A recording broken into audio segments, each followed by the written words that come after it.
तो शिवपाल यादव इस पूरे सत्र में परेशान रहे। परेशान इस बात को लेकर कि उन्हें एक नए नाम से पुकारने की कोशिश हुई। हालांकि पिछले कई सत्र से मुख्यमंत्री योगी आदित्यनाथ उन्हें चच्चू चच्चू चच्चू बुलाए जा रहे हैं। शिवपाल यादव बिल्कुल खामोश रहे, लेकिन आज उनके सब्र का बांध टूट गया। तो क्या आकाश आनंद को यह पता था कि मायावती कभी भी उनके खिलाफ इस तरीके का इतना बड़ा एक्शन ले सकती हैं? क्या उन्हें मालूम था कि मायावती रूथलेस तरीके से इस तरीके का फैसला ले सकती हैं कि उन्हें बनाया और कुछ अरसे के भीतर ही उन्हें दो बार हटा दिया, पार्टी तक से हटा दिया? तो आज मुख्यमंत्री योगी आदित्यनाथ को उत्तर प्रदेश के विधान परिषद में बोलना था, लेकिन उन्हें एक ऐसा मुद्दा मिला जिसने इस फायर योगी को सामने रख दिया। योगी आज इतने फायर थे कि आज समाजवादी पार्टी पर उन्होंने चुन चुनकर हमला बोला। तो शिवपाल यादव इस पूरे सत्र में परेशान रहे। परेशान इस बात को लेकर कि उन्हें एक नए नाम से पुकारने की कोशिश हुई। हालांकि पिछले कई सत्र से मुख्यमंत्री योगी आदित्यनाथ उन्हें चच्चू चच्चू चच्चू बुलाए जा रहे हैं।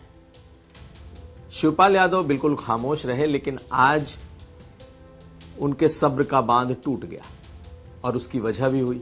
दरअसल सदन में एक चर्चा चल निकली कि मुजफ्फरनगर शहर का नाम बदला जाए और इसे लक्ष्मीपुर किया जाए।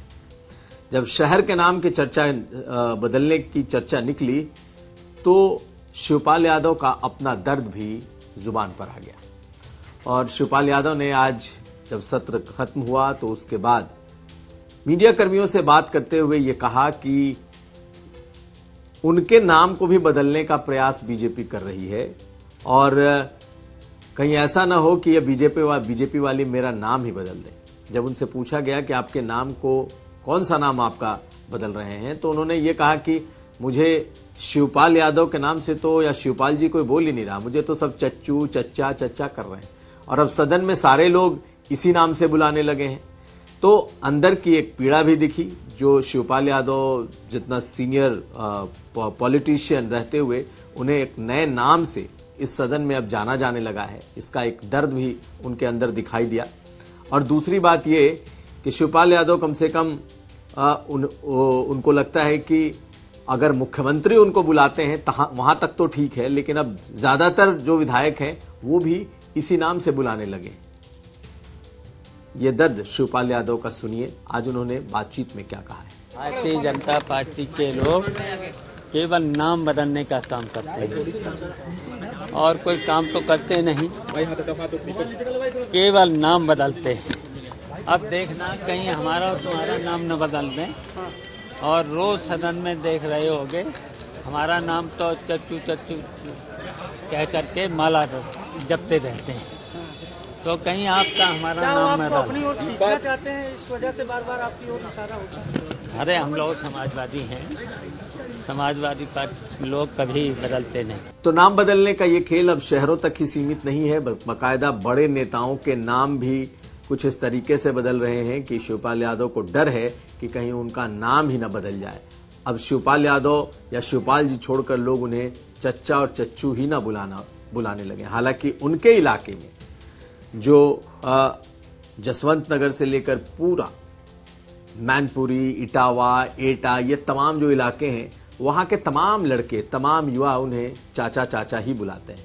खैर, अब शिवपाल यादव को सदन में ये शब्द सुनना अच्छा नहीं लग रहा, इसीलिए उन्होंने कम से कम ये शिकायत अब मीडिया के आगे पहुंचा दी। देखना है मुख्यमंत्री योगी आदित्यनाथ क्या उनकी बातों को सुनकर आगे से उनका नाम वही लेते हैं जो शिवपाल यादव है या फिर चच्चा और चच्चू ही बुलाते हैं। नजर रहेगी अगली खबर। तो क्या आकाश आनंद को यह पता था कि मायावती कभी भी उनके खिलाफ इस तरीके का इतना बड़ा एक्शन ले सकती हैं? क्या उन्हें मालूम था कि मायावती रूथलेस तरीके से इस तरीके का फैसला ले सकती हैं कि उन्हें बनाया और कुछ अरसे के भीतर ही उन्हें 2-2 बार हटा दिया, पार्टी तक से हटा दिया। तो मैं बताऊं कि उनको इस बात का एहसास था और पूरी तरीके से था। उनका एक वीडियो जो मैंने उनके साथ इंटरव्यू किया था वो खूब वायरल हो रहा है। और जब मैंने उनसे पूछा था कि मायावती जिस तरीके से, जिस बेरहमी से अपने नेताओं को पद से हटाती रही हैं, रूथलेस तरीके से हटाती रही हैं, क्या आपको नहीं लगता कि आपको भी हटा सकती हैं? आप बेशक उनके भतीजे हैं, आपको उन्होंने अपना उत्तराधिकारी बनाया है, लेकिन आपको भी हटाने में वो वही यार्डस्टिक लागू करेंगी जो दूसरों के साथ है। आकाश आनंद का कहना था कि उन्हें मालूम है, इसलिए गलती की कोई गुंजाइश नहीं है। यानी कि आकाश को यह मालूम था कि वो कोई भी गलती करेंगे तो मायावती बख्शेंगी नहीं। हालांकि मायावती को लगता है कि आकाश ने गलती कर दी जब उन्होंने उन्हें कोऑर्डिनेटर, नेशनल कोऑर्डिनेटर के पद से हटाया, तो उस ट्वीट का जवाब उन्होंने दे दिया। खैर, आकाश आनंद पहले से कैसे जानते थे, ये आप सुनिए, जो ये बात अब वायरल हो रही है। बहन जी, बाय द वे, पहले तो डिसीजन बहुत सोच समझ के लेती हैं, क्विक लेती हैं, बट उस चीज को पूरा एनालाइज करके फिर एक कॉल लेती हैं कि इस पे क्या एक्शन लेना है। और रही बात रूथलेस या उसकी कि वो टफ डिसीजंस लेती हैं, एक अच्छे लीडर की पहचान ही उसके टफ डिसीजन से ली जाती है। सो उन्होंने हम जब भी कोई डिसीजन लिया, सही लिया है, और आगे भी जो डिसीजन लेंगे वो सही लेंगे। अगर हमसे गलती होगी तो हमें डांट भी पड़ेगी, हमें अलग भी किया जाएगा। और इस चीज़ के लिए उन्होंने आज नहीं, हमें बहुत पहले बताया था कि अगर आकाश ये जिम्मेदारी या इस चीज़ के लिए आपको हम आगे तैयार कर रहे हैं, उसमें गलती की गुंजाइश नहीं है, क्योंकि ये विरासत नहीं है, ये मेरी विरासत नहीं है जो मैं तुम्हें दे रही हूँ, ये एक बहुजन समाज की जिम्मेदारी है जो तुम्हारे कंधों पे डाली जा रही है। तो इसके साथ कोई रियायत नहीं है, इसमें कोई रियायत नहीं है, गलती की कोई गुंजाइश नहीं है। तो ये चीज हमें बखूबी पता है। लेकिन आकाश आनंद के साथ साथ आज एक और वाकया हुआ। आज उनके पिता को भी, जो उसी दिन जब उन्हें नेशनल कोऑर्डिनेटर के पद से हटाया गया, तो उनके पिता आनंद कुमार को नेशनल कोऑर्डिनेटर बनाया गया। लेकिन आज मायावती ने अपने उस फैसले को भी पलट दिया और मायावती ने आज आनंद कुमार को उस पद से मुक्त कर दिया। हालांकि इसके पीछे कोई इस बात को नहीं देखा जा रहा कि उन्होंने किसी तरह का पनिशमेंट आनंद कुमार को दिया है, बल्कि यह माना जा रहा है कि आनंद कुमार ने खुद ही इस नेशनल कोऑर्डिनेटर के पद को छोड़ने की इच्छा जताई थी। और मायावती ने अपने ट्वीट में इस बात को लिखा भी है। उन्होंने एक तरीके से इस बात को साफ करने की कोशिश की है कि आनंद कुमार को उन्होंने जबरन नहीं हटाया है, ना ही आनंद कुमार पर कोई एक्शन है, बल्कि आनंद कुमार ने खुद ही एक ही पद रखने की इच्छा जताई थी। इसलिए उनके पास उपाध्यक्ष का पद रहेगा और नेशनल कोऑर्डिनेटर के तौर पर उन्होंने नए चेहरे को जगह दे दी। देखिए इस ट्वीट में। तो मायावती ने इस ट्वीट में लिखती हैं, काफी लंबे समय से निस्वार्थ सेवा व समर्पण के साथ कार्यरत बीएसपी के राष्ट्रीय उपाध्यक्ष श्री आनंद कुमार, जिन्हें अभी हाल ही में नेशनल कोऑर्डिनेटर बनाया गया था, उन्होंने पार्टी व मूवमेंट के हित के मद्देनजर एक पद पर रहकर कार्य करने की इच्छा व्यक्त की है, जिसका स्वागत है। ऐसे में आनंद कुमार पहले की तरह ही बीएसपी के राष्ट्रीय उपाध्यक्ष पद पर रहते हुए सीधे मेरे दिशा निर्देशन में पूर्ववत अपनी जिम्मेदारी को निभाते रहेंगे और अब उनकी जगह यूपी के जिला सहारनपुर निवासी श्री रणधीर बेनीवाल को नेशनल कोऑर्डिनेटर की जिम्मेदारी दी गई है। तो ये दो ट्वीट एक के बाद एक मायावती ने किए, एक्स पर लिखा।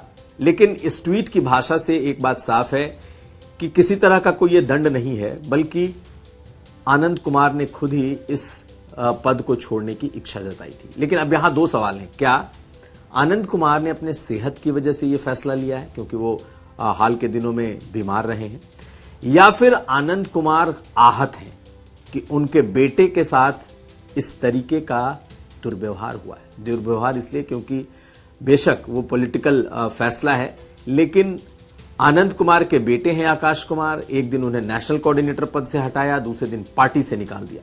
तो कहीं ना कहीं एक टीस, एक दर्द जरूर आनंद कुमार के अंदर रही होगी। उन्होंने खुद से इस पद के लिए मांगा कि उन्हें नेशनल कोऑर्डिनेटर से हटाया जाए, क्योंकि बेटे को हटाकर पिता को जगह देना शायद ये बात भी उन्हें अच्छी नहीं लग रही होगी। कम से कम उनका जो जिसे कहते हैं कि वो गवारा नहीं कर रहा होगा उनका दिल इस बात को लेकर कि बेटे को हटा दिया और उस जगह पर उन्हें बिठा दिया। तो खैर ये एक वजह हो सकती है, लेकिन बेहतर तो मायावती ही बता सकती हैं कि उन्होंने आखिर हटाया क्यों। लेकिन दोनों बातें सच हैं, एक उनका स्वास्थ्य ठीक नहीं है, दूसरा वो जरूर तकलीफ में भी हैं। अब अगली खबर। तो आज मुख्यमंत्री योगी आदित्यनाथ को उत्तर प्रदेश के विधान परिषद में बोलना था, लेकिन उन्हें एक ऐसा मुद्दा मिला जिसने इस फायर योगी को सामने रख दिया। योगी आज इतने फायर थे कि आज समाजवादी पार्टी पर उन्होंने चुन चुनकर हमला बोला। लेकिन यह मुद्दा कोई महाकुंभ नहीं था, यह मुद्दा कोई दूसरा नहीं था, बल्कि अबू आजमी थे। जी हां, अबू आजमी ने महाराष्ट्र में औरंगजेब की तारीफ की कि वो क्रूर शासक नहीं था। महाराष्ट्र की सदन ने तो अबू आजमी को पूरे सत्र के लिए निलंबित कर दिया है, लेकिन आज सत्र खत्म होते होते मुख्यमंत्री योगी आदित्यनाथ ने अबू आजमी पर जो बोला वो पूरे देश की सुर्खियों में आ गया। मुख्यमंत्री योगी आदित्यनाथ ने कहा कि औरंगजेब को हीरो बताने वाले को यहां रहने का अधिकार नहीं है और ऐसे लोगों का उपचार करने में उनकी सरकार देरी नहीं करती। उनका कहना है कि अगर अबू आजमी को यहां भेज दिया जाए तो वो उसका ठीक ठाक इलाज कर देंगे। यही नहीं, समाजवादी पार्टी को कहा कि समाजवादी पार्टी को तो औरंगजेब पर गर्व है और अगर समाजवादी पार्टी इत्तेफाक नहीं रखती अबू आजमी की बातों से तो उसे सिर्फ खंडन ही नहीं करना चाहिए बल्कि तुरंत पार्टी से निकालना चाहिए।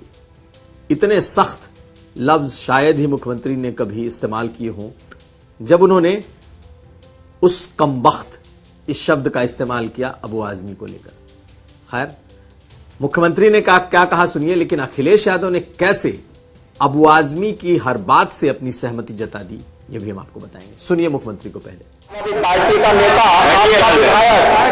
आपका विधायक घोषणा करो ना, उस कमबख्त को निकालो पार्टी से और उसको एक बार यूपी भेज दीजिए, बाकी उपचार हम अपने आप करवा लेंगे। जो व्यक्ति छत्रपति शिवाजी महाराज की परंपरा पर गौरव की अनुभूति करने की बजाय लज्जा महसूस कर रहा हो।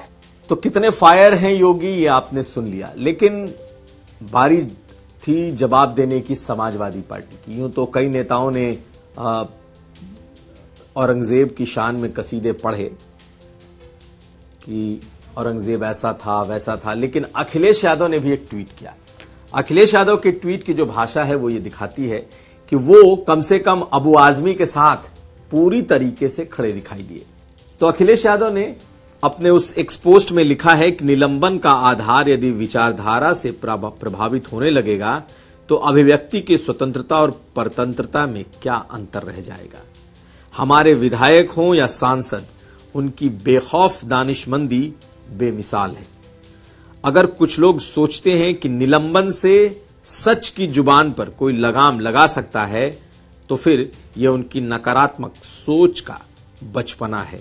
आजाद ख्याल कहे आज का नहीं चाहिए भाजपा। खैर, अगर इस पूरे आप पोस्ट को पढ़ेंगे तो उसमें एक बात दिखाई देगा कि अखिलेश यादव ने कहीं ना कहीं जो बात अबू आजमी ने कही है उसके साथ खड़े दिखे हैं। उन्होंने कहा है कि निलंबन से सच की जुबान पर कोई लगाम नहीं लगा सकता, यानी बेशक वो निलंबित हो गए हों लेकिन जो उन्होंने कहा है वो सच है। तो खैर, अब औरंगजेब पर उन्होंने सीधे तो नहीं कहा, लेकिन उनकी बातों का आशय ये निकाला जरूर जा सकता है। तो खैर, अब इस तरह के आपस में आरोप और प्रत्यारोप और इस तरह के बयानबाजी को आने वाले वक्त में और हम सुनेंगे। आज यूपी तक में इतना ही। आप हमें दीजिए इजाजत और देखते रहिए यूपी तक।